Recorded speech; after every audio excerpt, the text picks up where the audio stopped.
Eu quero meditar com vocês hoje em duas passagens das Escrituras.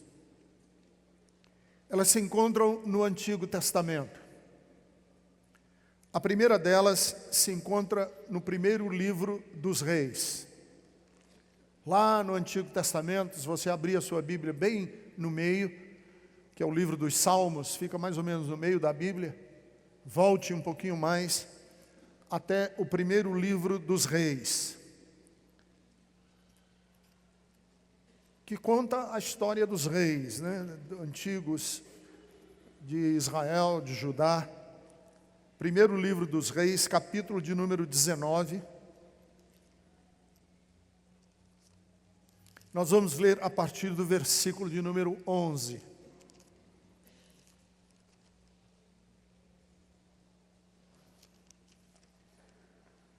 O Senhor aparece a Elias.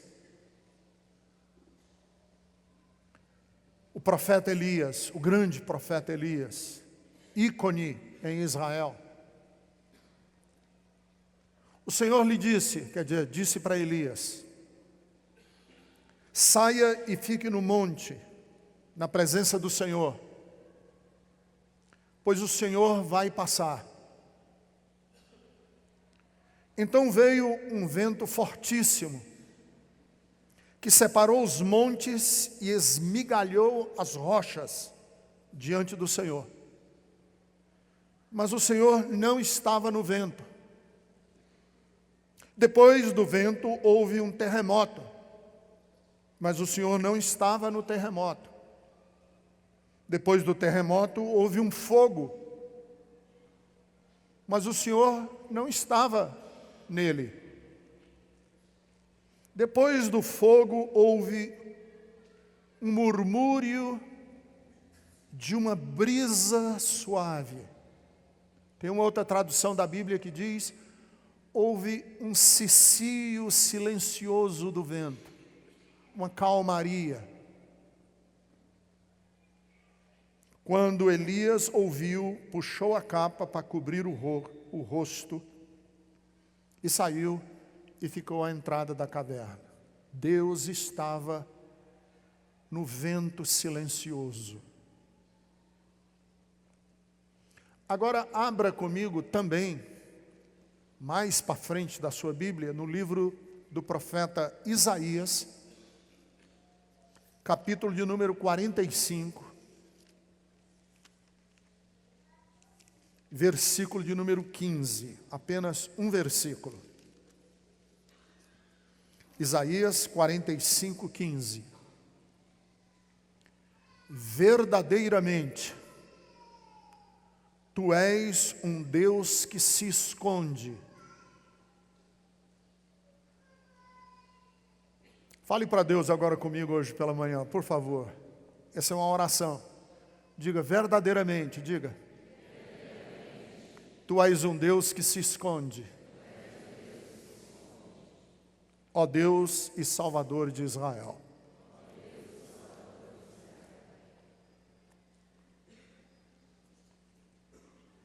Onde podemos encontrar Deus? Onde está Deus? No Gênesis. Essa é uma pergunta, porque a Bíblia está cheia de perguntas. No Gênesis capítulo 3, versículo 9, quem faz a pergunta é Deus. Para Adão. Adão, onde tu estás? Essa pergunta não tem apenas implicações geográficas. Quando Deus pergunta a Adão, onde tu estás, não é saber a localização geográfica de Adão.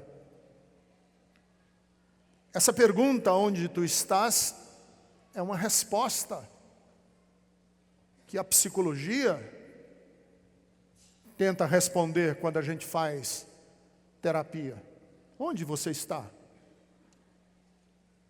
Tem a pergunta socrática, que era uma inscrição que estava na porta do templo do deus Delfos, lá na Grécia. Encontra-te a ti mesmo. Onde que tu estás? No Gênesis, olha as perguntas da Bíblia. Capítulo 4, versículo de número 9, Deus faz uma outra pergunta. Onde está o teu irmão Abel? Também não é uma pergunta geográfica. Onde está o teu irmão? Tem a ver com as nossas relações.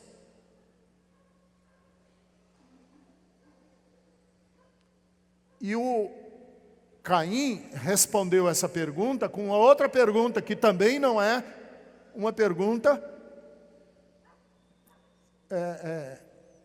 conclusiva. Caim respondeu para Deus assim: sou eu, porventura, o guardador do meu irmão? Olha a pergunta.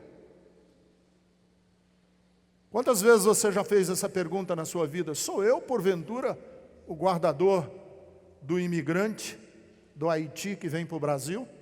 Sou eu, porventura, o guardador do craqueiro que está na Cracolândia? Sou eu, porventura? O que é que eu tenho a ver com ele?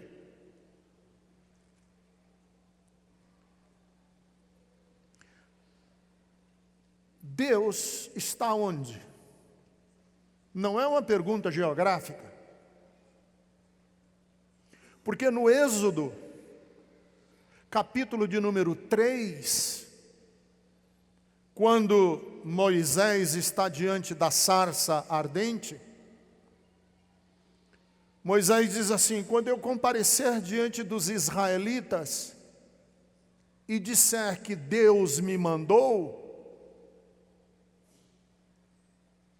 e eles perguntarem qual é o nome de Deus, que nome eu vou dar para os israelitas?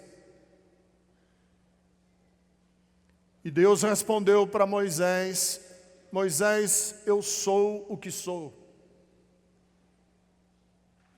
Você vai aos israelitas e diz que o YHWH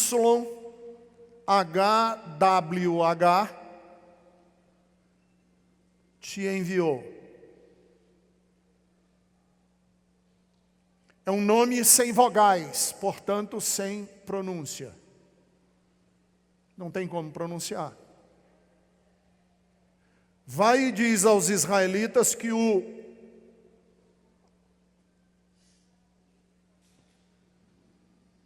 te mandou. Não tem nome. Por quê?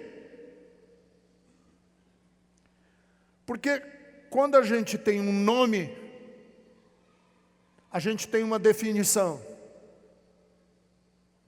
E quando a gente tem uma definição, a gente tem um controle. E eu estudei alguns rabinos e eles dizem que quando Deus fala para Moisés, eu sou o que sou,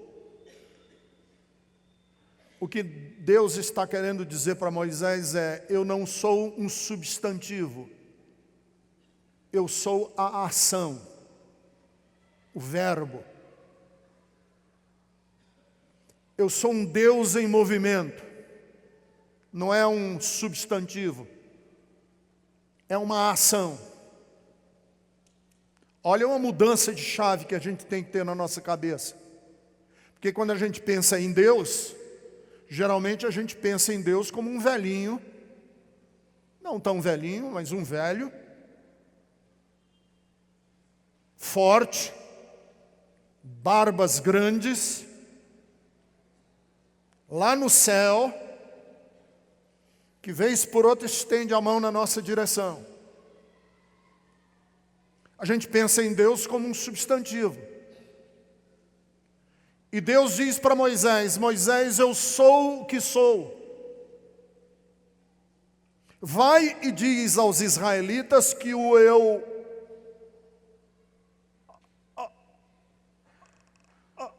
te mandou. O impronunciável te mandou. Portanto, onde está Deus?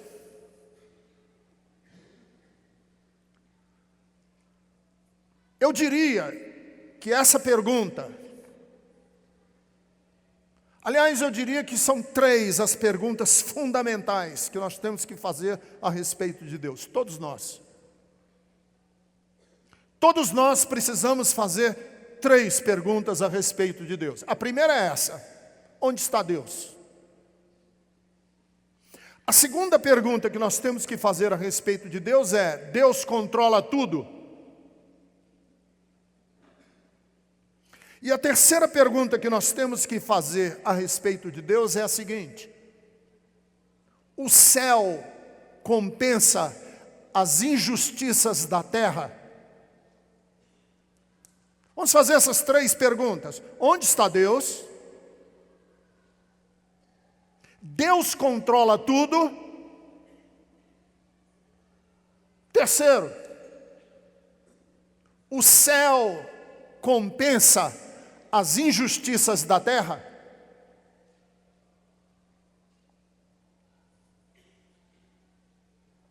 Onde está Deus? Domingo passado eu falei aqui na Bethesda que Deus não está em algum lugar do universo. Deus não mora em algum lugar do universo. Deus não tem uma residência em algum canto remoto do universo. Porque uma das ideias que a gente tem a respeito de Deus é que Deus mora num lugar. E a gente pensa nesse lugar de uma forma concreta. A gente acha que existe um lugar definido por coordenadas de longitude e latitude onde Deus mora. Deus não mora num lugar. Mas aí você pode responder para mim e dizer assim: mas a Bíblia fala que Deus mora no céu. Claro que essa expressão Deus mora no céu não é para dizer que é um lugar. Deus mora no céu para dizer que Deus vive numa dimensão não corrompível. Deus não é corrompível pelas dimensões que nos corrompem, mas não é um lugar. Como Deus não vive atrás de uma cortina. A gente tem a ideia de que Deus vive atrás de uma cortina. E essa cortina é a outra dimensão, que foi combatida, principalmente no século XX, pelos grandes críticos da metafísica. Isso aqui é só para quem está estudando filosofia. Essa dimensão metafísica, quer dizer, tem uma cortina que separa Deus da gente. E essa cortina que separa Deus da gente, nós, os religiosos, chamamos geralmente de o sobrenatural. Onde vive Deus? Deus vive no sobrenatural.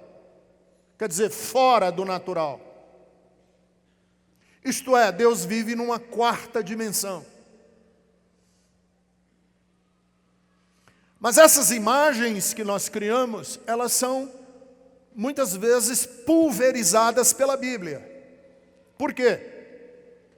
Porque Paulo, quando prega, ou fala, ou discursa, ele não pregou, ele discursou no Areópago para os gregos, ele disse: Deus não mora num lugar. E a gente não vai achar Deus como se estivéssemos tateando em busca de Deus. Nele nós existimos e nele nós nos movemos. Em outras palavras, Deus habita o mundo em que nós estamos sem se confundir com esse mundo. Deus não é, como dizem os panteístas, tudo.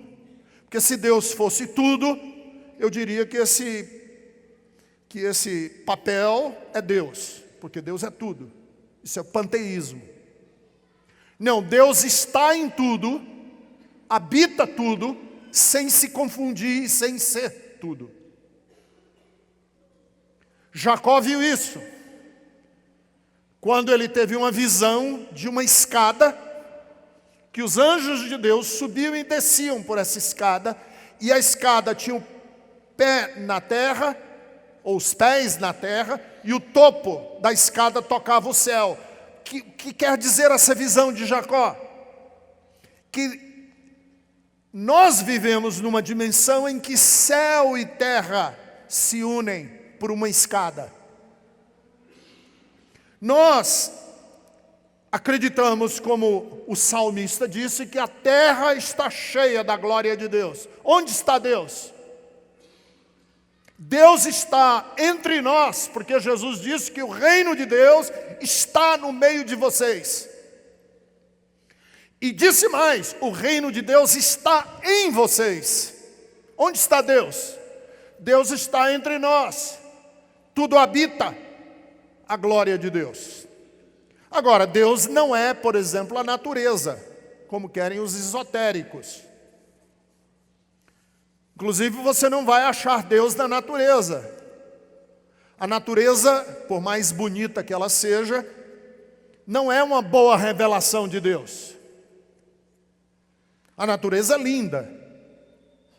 O céu estrelado à noite, o azul num dia de inverno que não tem nuvens. É linda a natureza. Mas a natureza também é feia. A natureza é boa, mas a natureza também é perversa. A natureza é espetacular, mas ela também é indiferente. Então a natureza não, ela pode nos dar algumas ideias a respeito de Deus, mas a natureza não se confunde com Deus. Porque a natureza nem sabe da gente. Eu não tenho nada, assim, não me toco com nada de energias negativas. A natureza não tem energias negativas. A natureza não conspira a favor de ninguém. Tem uma frase também muito comum das pessoas esotéricas: o universo conspira a seu favor. Isso é conversa, isso é balela. A natureza é indiferente a você. Vocês se lembram? Eu me lembro que quando eu era criança, a coisa que eu mais esperava na minha vida era a virada do ano 2000. Nossa, como eu queria a virada do ano 2000, como é que ia ser? Nossa, vai ser um ano maravilhoso. Só que a virada do ano 2000 é uma convenção nossa. O nosso calendário, o calendário gregoriano, foi imposto por um Papa, Gregório XIII, em 1582. Quando esse calendário que nós temos hoje foi inventado e imposto ao mundo, o Brasil já tinha 82 anos descoberto. Então, essa ideia de, o ano 2000... O ano 2000 veio, o ano 2000 foi embora, e se a gente não tivesse soltado fogos de artifício no dia 31 de 1999, a gente nem ia saber que tinha mudado de ano. Porque a natureza não toma conhecimento da gente. Onde está Deus? Se Ele não é a natureza, se Ele não vive num lugar remoto do universo, na estrela mais longínqua do universo, se Deus não vive atrás da cortina, onde está Deus?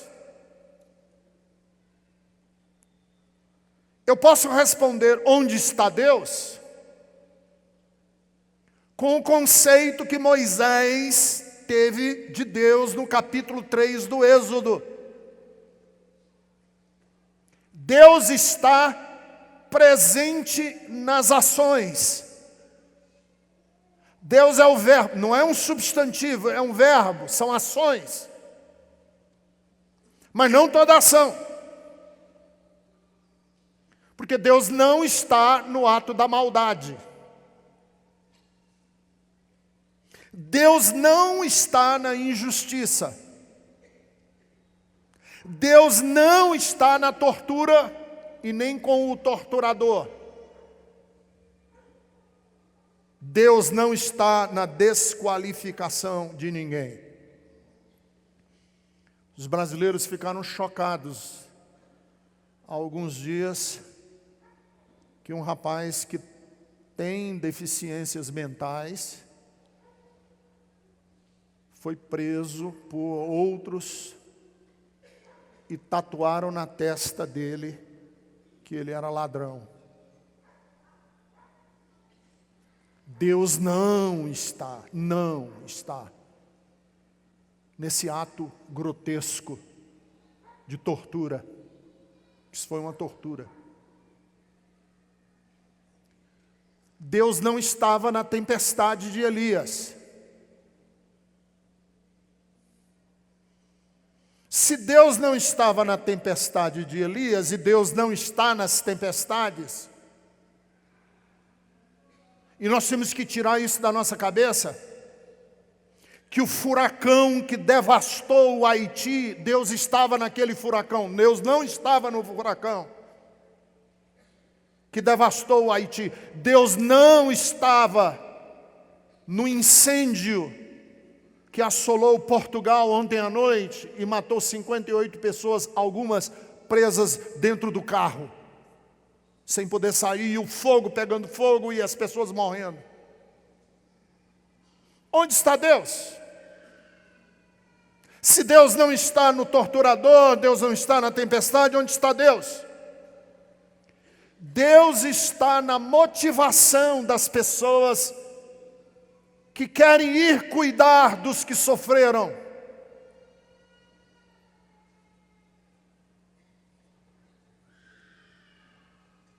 Deus está no voluntário que foi lá no incêndio cuidar das pessoas que estavam sofrendo. Ali está Deus. Deus não está no bombardeio. Deus está no socorrista que vai aos escombros do bombardeiro, tirar uma criança e colocar dentro de uma ambulância. Deus está com este que carregou a criança no colo. Deus não está na displicência, na brutalidade de um pai, você pai que está aqui, e é bruto com seus filhos. Deus não está na brutalidade sua. Deus está presente no pai. Pai, eu estou falando não é de pai de forma genérica, não. Pai, você macho, pai, que arruma o seu filho e traz ele para a igreja, porque você tem interesse de investir no futuro do seu filho. Deus está na motivação desse pai. Deus não está com o médico. Não está com o médico que bate o ponto lá no plantão do hospital pobre e vai beber cerveja com os amigos. Bateu o ponto e foi beber cerveja com os amigos, e as pessoas no corredor do hospital esperando por assistência. Deus está com um enfermeiro desse mesmo hospital que vara a madrugada inteira. Deus está com esse enfermeiro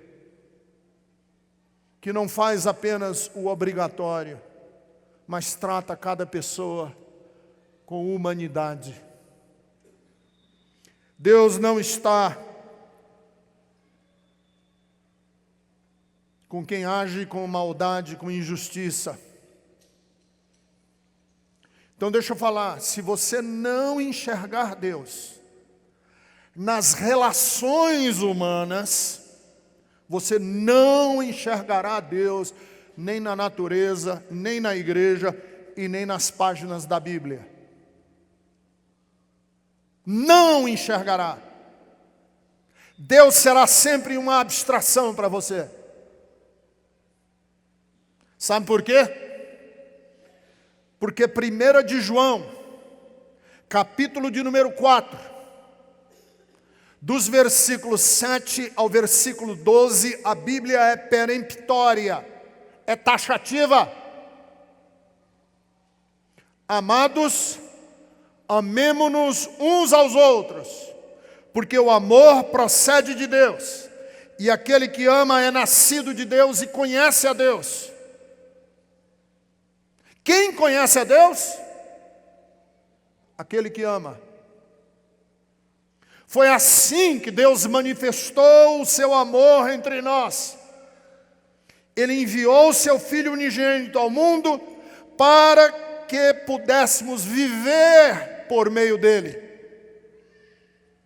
E nisto consiste o amor.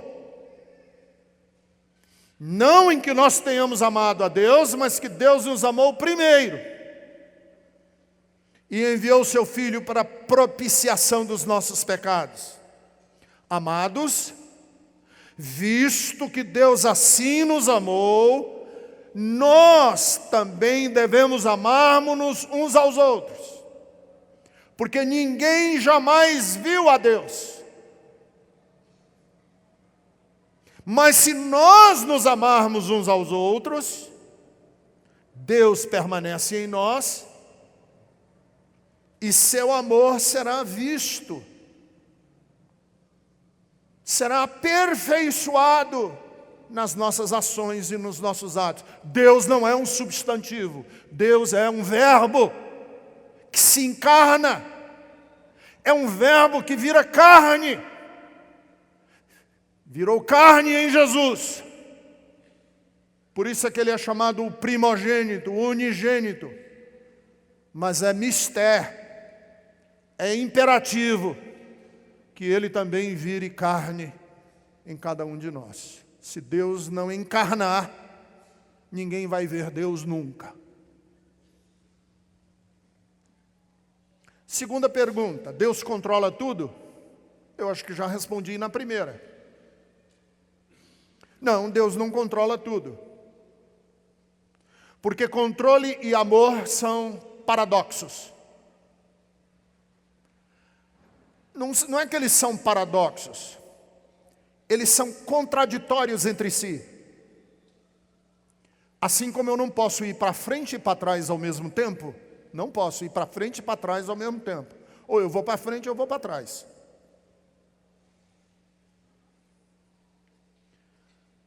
É impossível que quem ama controle.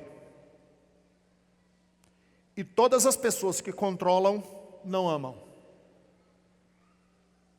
Isso se aplica a você que está noivo, a você que está noiva, a você que é pai, a você que é amigo.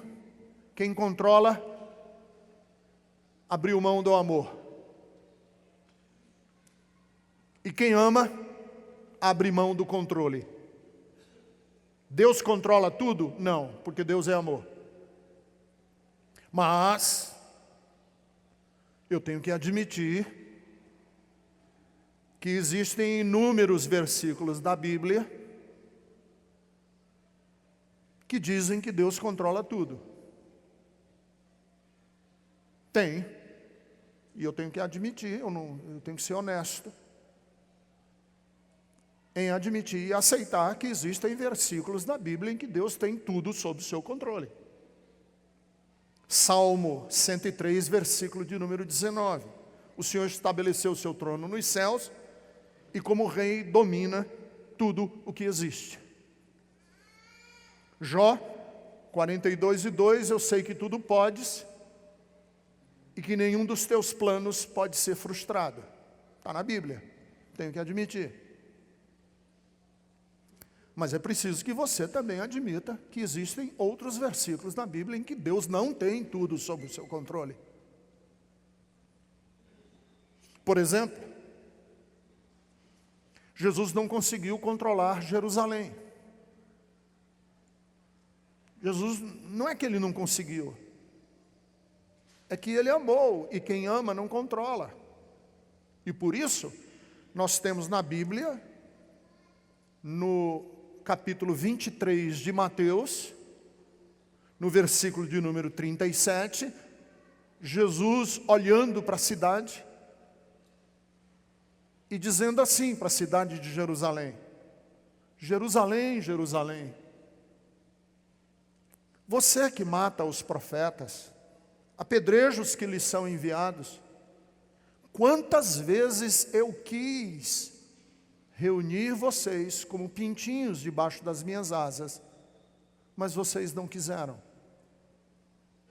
Está aqui um lamento de frustração. Ele quis, mas não teve controle.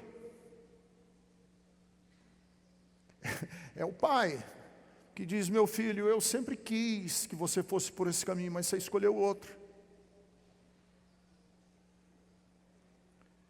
Isaías capítulo 5, versículos 1 e 4, tem uma parábola em que Deus expressa a sua frustração com Israel. E a parábola diz que ele plantou uma vinha, adubou essa vinha. Em Isaías capítulo 5, e ele diz: eu esperava que a minha vinha desse uvas boas, doces, mas a vinha, que é Israel, deu uvas amargas. Frustrou o coração de Deus. Deus não tem tudo sob seu controle. Por isso é que a gente peca. Deus não tem tudo sob controle, porque Deus não é gerente da boca de crack. Deus não é o gerente da boca de crack, que vende crack. Deus não tem nenhum propósito, não pode ter, que 70% da população brasileira não tem esgoto. E grande parte das periferias das cidades do Brasil moram na beira de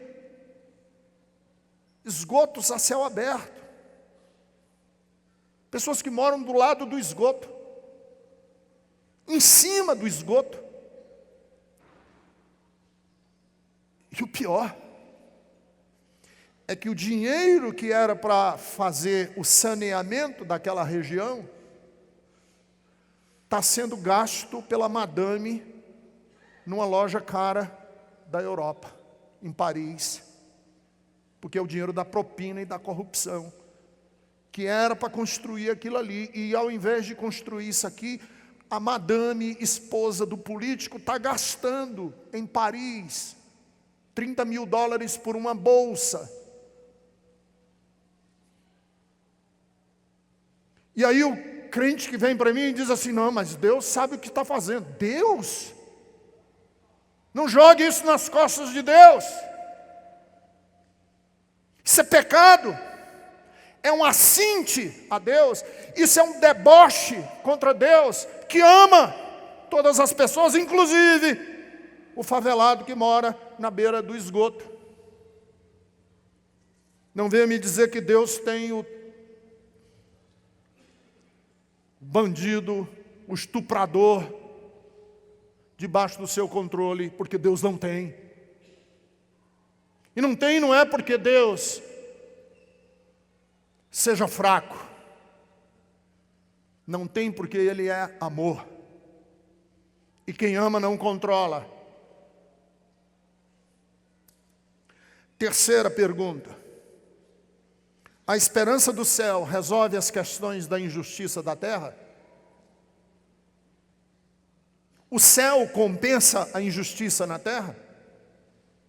Não. Nem toda a eternidade será capaz de compensar as injustiças que foram praticadas na terra. Porque se o céu compensasse as injustiças da terra, nós não tínhamos que fazer nada, só esperar pelo céu. Se o céu compensa o mal que é praticado na terra, não vamos fazer nada, vamos cruzar os braços e esperar pelo céu. E a única resposta que eu tenho para as injustiças na terra é: irmão, aguenta firme que o céu vai chegar e todo o sofrimento que você passou aqui, você vai compensar lá. Não! A eternidade não pode ser usada como solução para os problemas da vida. Para que eu tenho que me preocupar que o rio Pinheiros e o rio Tietê são dois rios que viraram esgoto? Para que eu tenho que me preocupar com isso? Jesus vai voltar, a terra vai ser um paraíso, deixa o rio aí esculhambado, deixa a vida rolar, porque o céu vai vir e aí nós vamos viver nas delícias do céu. É isso que a Bíblia ensina? Claro que não, a Bíblia chama o profeta e diz: vai lá e diz a Israel que o pecado de Israel chegou até mim e eu estou revoltado. Deus fala para o profeta. As dores que você sofreu dentro de casa, quando você era adolescente e seu pai abusou de você, não serão compensadas no céu. O sofrimento imposto a uma criança não tem como ser compensado. Quem pode compensar o sofrimento de um pai, como eu tive na Betesda? Era caseiro de um sítio que a gente tinha. Nós compramos um sítio em Fortaleza para ser a sede de uma escola para crianças pobres. E o caseiro do sítio morava numa casa pequenininha, dentro desse sítio. E bandidos invadiram a casa dele, amarraram ele, que já era um senhorzinho de 72 anos de idade, e estupraram a filha dele. Ele no quarto vizinho, ouvindo o barulho de 3 ou 4, agora eu não me lembro, bandidos estuprando a filha dele, e ele ouvindo isso. Quem pode compensar a dor desse homem?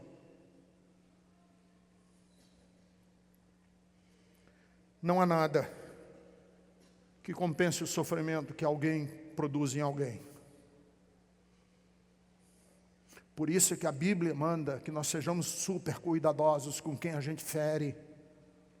Cuidado com a palavra que sai da sua boca. Cuidado com as suas atitudes. Porque Jesus, mesmo depois de já ter ressuscitado, ele tinha as marcas. Corpo glorificado, ressurreto, ele tinha cicatrizes. E as cicatrizes que a gente produz nas outras pessoas ficam para sempre. Então eu falei que eu ia fazer 3 perguntas. Então, em cima dessas 3 perguntas, me permita, eu vou responder com 3 afirmações. Primeiro, Deus não envia sofrimento, Deus não envia problema para ninguém. Os problemas e o sofrimento são inerentes à vida. Nós vivemos num mundo perigoso. Perigoso porque a natureza é indiferente a nós. Mãe, você que teve uma criança e um filho com uma deficiência genética, não era Deus punindo você e nem Deus mandou isso para você. É que acontece. É inclusive estatístico. A cada 100 mil crianças, tantas vão nascer assim. Aconteceu com você. Deus não envia problema para ninguém. Junto com essa afirmação, eu vou falar uma agora que espero que não vá zangar vocês. Deus não leva os nossos problemas embora. Deus não envia, e a contrapartida disso é, Deus não leva embora. Não foi Ele que mandou?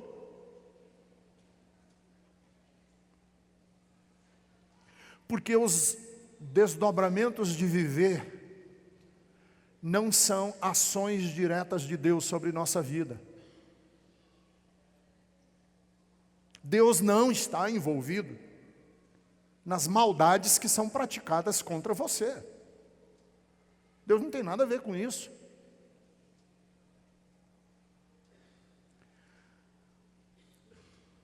As maldades que foram praticadas contra você, para elas irem embora, a pessoa que praticou essa maldade tem que deixar de fazer. Isso se chama na Bíblia de arrependimento.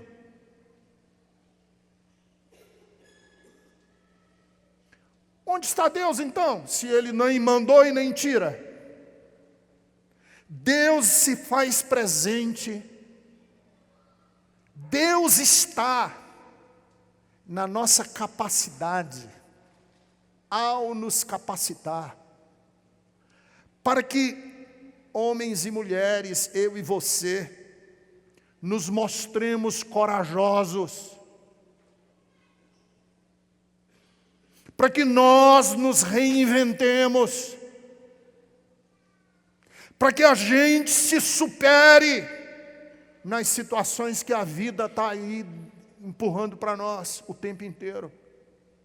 Deus é o verbo que fortalece homens e mulheres para enfrentarem as tempestades da vida. Onde está Deus?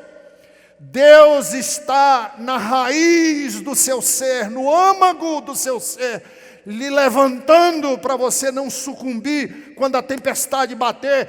Deus está fortalecendo homens e mulheres para serem altivos, elegantes, para serem pessoas que não vão fracassar na aventura de viver.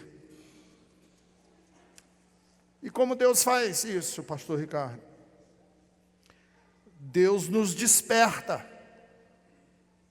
para as forças que a gente nem sabe que tem. Ele nos lembra da determinação.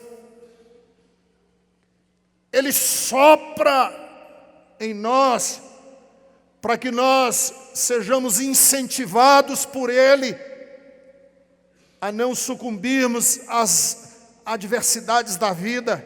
Ele nos ajuda a ver que mesmo em problemas sem solução, a gente pode encontrar motivação. Porque existem problemas que não têm solução. Tem solução.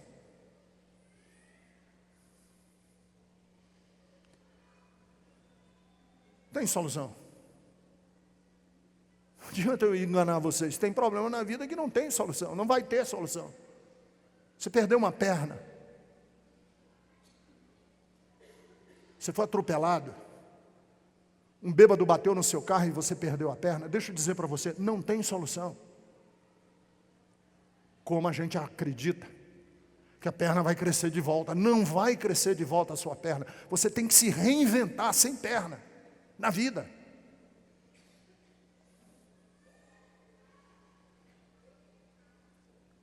Mães de crianças com deficiências genéticas. Tem solução.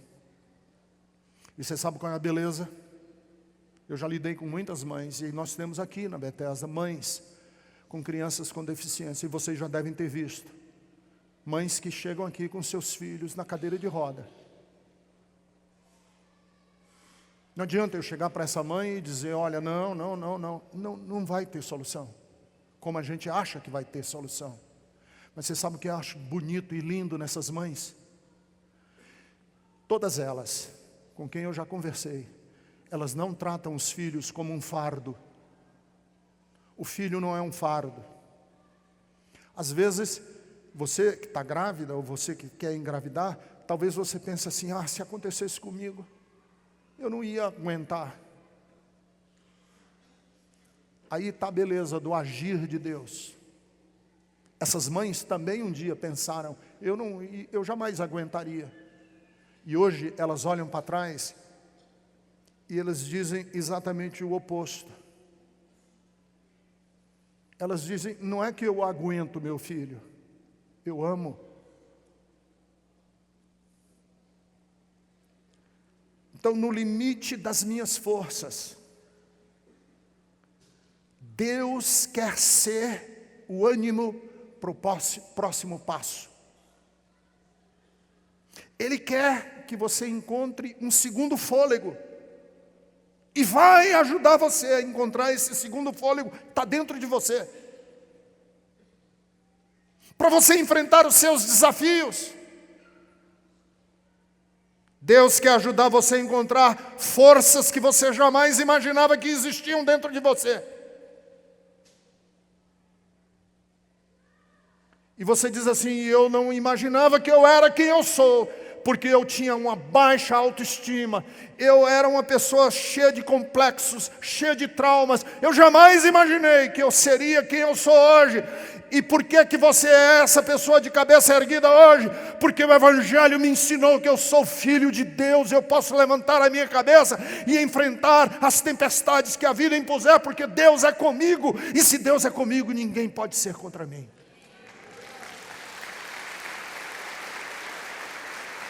Então, deixa eu ser sincero com vocês hoje de manhã. Os milagres de Deus não acontecerão de fora para dentro. Eles acontecem a partir do nosso interior. É a partir do nosso compromisso com a vida. Não espere milagre de fora para dentro. Não vem anjo ajudar você.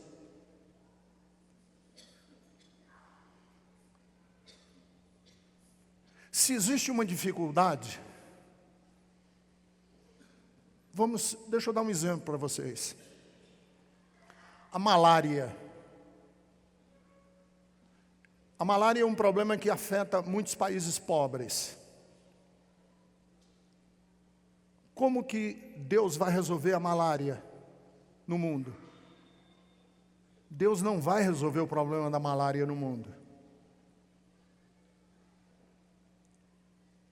A malária do mundo depende da ciência. Desenvolver uma vacina que resolva o problema da malária. Não vem de fora para dentro, vem de dentro para fora. Você quer resolver o problema do seu casamento? Não tem oração de pastor que resolva o seu casamento. Não adianta expulsar o demônio que está atrapalhando o seu casamento. Você, de dentro para fora, tem que ser o milagre do seu casamento.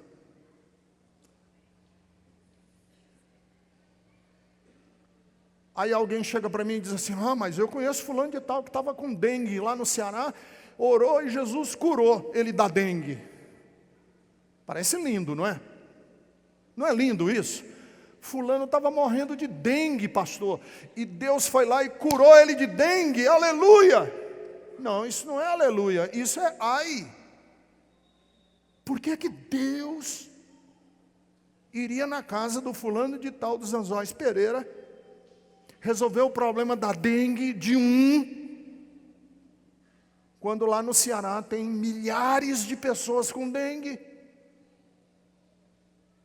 Deixa eu dar outro exemplo. Eu perdi um membro da Bethesda na década de 90 com AIDS.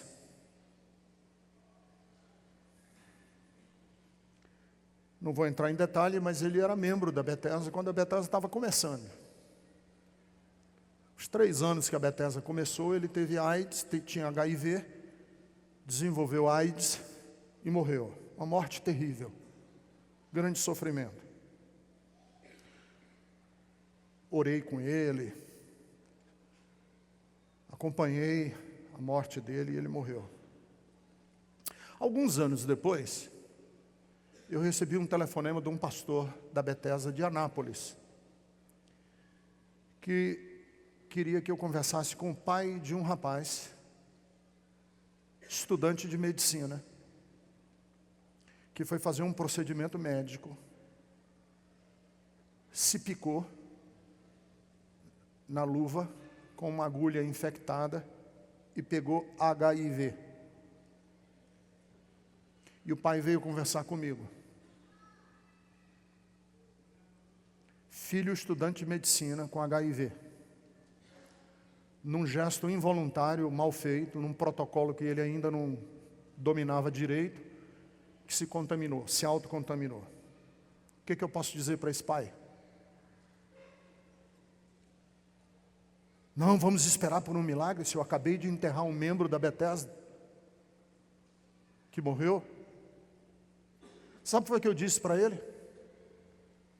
Eu disse, companheiro, vamos esperar que o seu filho, nesse período da contaminação, se reinvente como homem, como filho, como marido, ele era casado, e vamos esperar por um milagre da ciência. Porque até que a ciência descubra alguma coisa, nós não temos o que fazer. O mesmo se aplica para quem está aqui hoje à noite com diabetes. Ou você é hipertenso. Eu não vou orar aqui para que você que é hipertenso saia daqui curado da hipertensão. Existem bons remédios no mercado para você tomar e controlar a sua hipertensão. Existem excelentes remédios hoje que compensam e estão fazendo avanços significativos para resolver o problema da diabetes. Alguns anos depois, a medicina descobriu os retrovirais, que são remédios que se dão para pessoas com HIV. E eu recebi um telefonema desse pai que disse para mim, olha pastor, eu estou telefonando para agradecer. Meu filho está tomando o retroviral, não pode parar de tomar o remédio nunca. É uma doença hoje que ele... É uma doença não, é um sintoma, é uma peculiaridade que ele vai ter que tomar para o resto da vida, o remédio. Mas fez exame de sangue e não encontraram vestígios do vírus. E no telefonema eu falei, um milagre, louvado seja Deus. Como foi o milagre logo depois da Segunda Guerra Mundial, quando eles começaram a dar penicilina para quem tinha o bacilo de Koch, que era o bacilo da tuberculose. Até a Segunda Guerra Mundial, quem tinha tuberculose morria. E hoje tuberculose é uma doença que se resolve facilmente com remédio. Então deixa eu falar para vocês hoje de manhã, vamos sair dessa lógica e vamos ver Deus, não como esse Salvador que vem de fora para dentro resolver pontualmente o problema de um e de outro. Vamos ver Deus nesse verbo que nos energiza e nos capacita para olhar para a vida, seja ela boa ou ruim, porque tudo tem uma tentação. O sucesso tem tentação, o dinheiro tem tentação, a doença tem tentação, tudo tem tentação. E Deus é esse verbo que habita homens e mulheres. E eu vou terminar dizendo assim, os dons e os milagres de Deus não são disponíveis apenas para quem crê. Os dons e os milagres de Deus estão disponíveis a todos os homens. Isso se chama graça. Uma mãe aqui na Bethesda,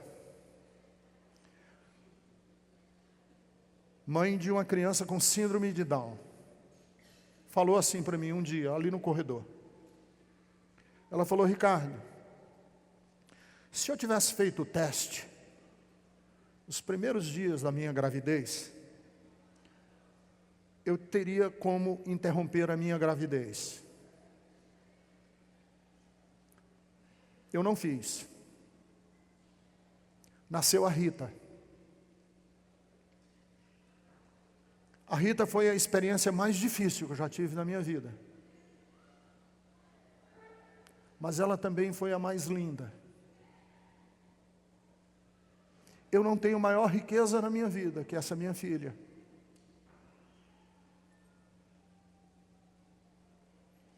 Essa capacidade de, nas tempestades e nas lutas, a gente renascer, que a Bíblia chama isso de ressurreição.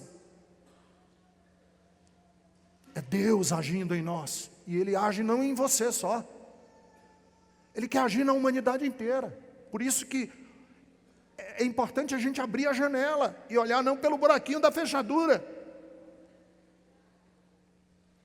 Por isso, onde está Deus, pastor Ricardo? Deus está no heroísmo do bombeiro, do corpo de bombeiros, que se arrisca e é um herói anônimo. Onde está Deus? Deus está na honradez do juiz, que não se deixa comprar por dinheiro e nem por partido político. Onde está Deus? Deus está nessa elegância humana, da mulher que, ao invés de ser displicente e fria, está cuidando do sogro que tem Alzheimer. Onde está Deus, pastor Ricardo? Deus está na delicadeza do enfermeiro, na delicadeza do enfermeiro, está na perseverança do pai. Deus está junto de homens e de mulheres que querem construir um mundo diferente, querem aliviar as dores de quem sofre e querem levantar a culpa de quem está se sentindo culpado. Deus está em nós. O reino de Deus está no nosso meio. Deus está entre nós. Abra o seu coração para Ele. Fique em pé, eu quero orar por você hoje de manhã.